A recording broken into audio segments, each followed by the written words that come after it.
Corona की इस महाकाल में भारत में आजकल जिस बात की सबसे ज्यादा चर्चा गर्म है वो है कोरोना की वैक्सीन। चाहे टीवी खोलो या अखबार पढ़ो, सभी जगह वैक्सीन को लेकर राजनीतिक पार्टियों, डॉक्टरों, सामाजिक संस्थाओं और आम आदमियों के बीच भयंकर वाक युद्ध चल रहे हैं। हमारे प्रधानमंत्री ने तो कोरोना की इस युद्ध को महाभारत के युद्ध के समान बताया था और कोरोना को 21 दिनों में समाप्त करने का नागरिकों को आश्वासन भी दिया था। खैर छोड़िए, भारत में कोरोना की लड़ाई अब वैक्सीन पर आकर रुक गई है।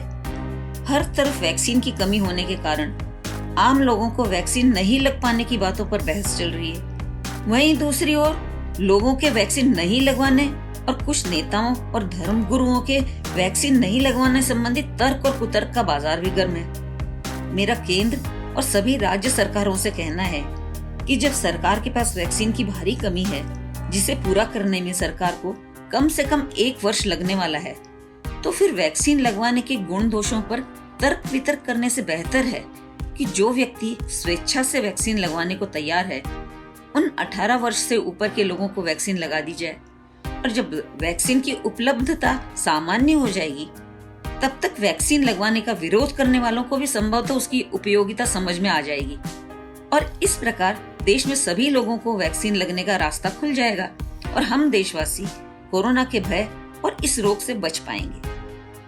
वैसे वैक्सीन से जुड़ी एक और महत्वपूर्ण बात मैं यहाँ कहना चाहती हूँ, वो है वैक्सीन का मूल्य निर्धारण।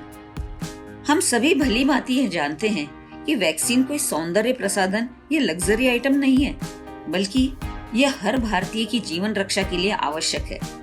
इसलिए भारत सरकार को ये जिम्मेदारी नैतिक रूप से उठानी चाहिए। ये सरकार का विधिक कर्तव्य है। इसलिए सरकार को ऐसी कोई व्यवस्था करनी चाहिए कि पूरे देश में ये वैक्सीन मुफ्त में लगे। जैसा कि हम जानते हैं, जब सरकारें पूरे देश में एक साथ कुछ दिनों का शेड्यूल बनाकर लोकसभा या अन्य चुनाव करवा सकती है, तो फिर पर्याप्त मात्रा में वैक्सीन उपलब्ध होने पर सभी भारतीयों को एक साथ शेड्यूल बनाकर वैक्सीन क्यों नहीं लगाई जा सकती।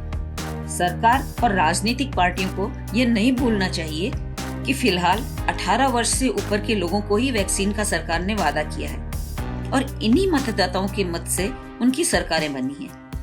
18 वर्ष से ऊपर सभी देशवासियों को जल्द से जल्द मुफ्त वैक्सीन लगवाने के बारे में कोई भी निर्णय लेने से पहले सरकार को ये अवश्य ध्यान में रखना चाहिए कि आगे आने वाले हर चुनाव में इन्हीं लोगों के वोटों से नई सरकार का गठन होना है। जय हिंद।